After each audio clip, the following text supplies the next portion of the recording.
అందరికీ నమస్కారం. కలియుగ ప్రత్యక్ష దైవం శ్రీ వెంకటేశ్వర స్వామి వారి దివ్యామృతమైనటువంటి శ్రీవారి లడ్డూ ప్రసాదం. ఆ లడ్డూ ప్రసాదంలో వాడుతున్నటువంటి నెయ్యి గురించి ఈ సోషల్ మీడియాలో కావచ్చు, అటు పత్రికల్లో కావచ్చు, నేషనల్ మీడియాలో కావచ్చు జరుగుతున్నటువంటి రచ్చ అంతా ఇంత కాదు. ఇదంతా చూస్తుంటే నాకు చాలా బాధ అనిపించింది. నాకు తెలిసిన వాస్తవాలని ఒక హిందువుగా ఈ దేశంలో ఉన్నటువంటి కొన్ని వందల కోట్ల మంది హిందువులకు తెలియపరచాలన్న ఒక ఉద్దేశంతో ఈ వీడియో చేయటం జరిగింది. ఎవరైతే స్వామివారి ప్రసాదాన్ని స్వీకరించారో, స్వీకరించబోతున్నారో వారందరూ కూడా భక్తి శ్రద్ధలతో సంతోషంగా స్వామివారి ప్రసాదాన్ని స్వీకరించవచ్చండి. దానిలో ఎటువంటి జంతుపరమైనటువంటి కొవ్వు కానీ, ఎటువంటి వెజిటబుల్ ఆయిల్స్ కానీ అందులో కలపలేదు, కలపరు కూడా.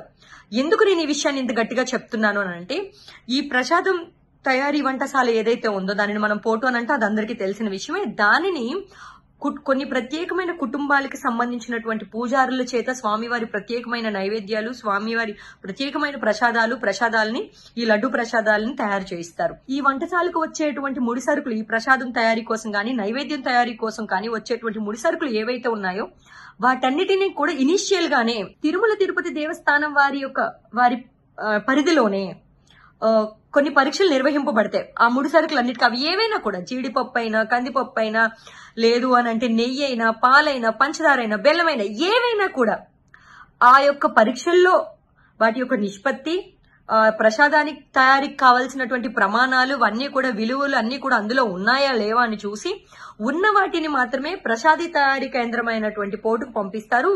మిగతా వాటిని రిజెక్ట్ చేసి పంపించేస్తారు. ఆ యొక్క నివేదికని బట్టి, వాటి యొక్క ఫలిత నివేదికను బట్టి. ఆ ఫలితాల్లో ఒక నెయ్యి ట్యాంకర్ యొక్క ఫలితాలే ఈ రోజు మనకి సోషల్ మీడియాలోని చక్కర్లు కొడుతున్నాయి. ఆ ట్యాంకర్ ని వెనక్కి పంపించేశారు. అటువంటివి ఎప్పుడు కూడా శ్రీవారి ప్రసాదాల్లో వాడరు.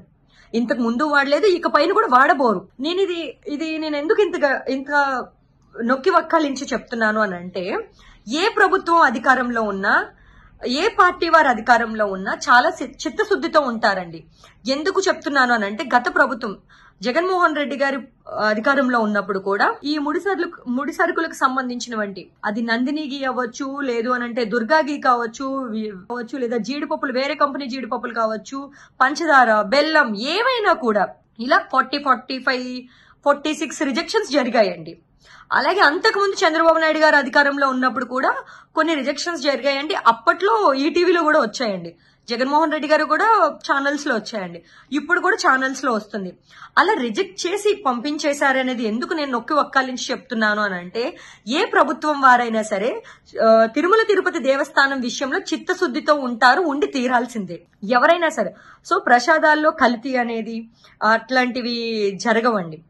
అయితే ఇక్కడ నేను ఈ వీడియో ద్వారా వేడుకునేది ఇంకొకటి ఏంటంటే, తిరుమల తిరుపతి దేవస్థానంలో కొన్ని వేల మంది, లక్షల మంది చెప్పొచ్చేమో, ప్రత్యక్షంగాను పరోక్షంగాను ఉపాధి పొందుతున్నారు. అలాగే కొన్ని వందల వేల మంది పురోహితులు, పూజారులు ఉన్నారు. అలాగే మన తిరుపతి అనేది ఎంతో ప్రతిష్టాత్మకమైనది, ఎంతో ప్రత్యేకమైనది, ఎంతో ఆధ్యాత్మికమైనది. దేశంలో ఉన్న హిందువులు తన జీవిత కాలంలో ఒక్కసారైనా స్వామివారి దర్శనం చేసుకోవాలని అనుకుంటారు. మరి ముఖ్యంగా మన ఇరు తెలుగు రాష్ట్రాల్లో ఉన్నవారు వారి యొక్క ప్రతి సంవత్సరం స్వామివారి దర్శనం చేసుకోవాలి అని అనుకుంటారు, వారు ఎక్కడున్నా కూడా. అదేవిధంగా సంతానం కలిగితే వారికి మొదటి తలనీలాలు శ్రీవారికే ఇస్తారు. ఇంతటి ప్రత్యేకమైనటువంటి, ఇంత ప్రతిష్టాత్మకమైనటువంటి దానికి భంగం కలుగుతుంది. దీనిని ఏదైతే జరుగుతుందో ఇదంతటికీ కూడా తెరపడే విధంగా ఒక సరైన ఎంక్వైరీ వేసి దానిని త్వరితగతిన దానికి తెరదింపే విధంగా మీ యొక్క చర్యలు ఉంటాయని కోరుకుంటున్నానండి. ఈ రాష్ట్ర ముఖ్యమంత్రి వర్యులైనటువంటి శ్రీ నారా చంద్రబాబు నాయుడు గారిని, అదేవిధంగా ఉప ముఖ్యమంత్రులైనటువంటి పవన్ కళ్యాణ్ గారిని అతి త్వరలోనే ఈ యొక్క దీనికి ఇన్సిడెంట్ కి త్వరగా శుభం కార్డ్ పడుతుందని మిమ్మల్ని వేడుకుంటున్నాను, కోరుకుంటున్నాను. ధర్మో రక్షిత రక్షిత. ఓం నమో వెంకటేశాయ.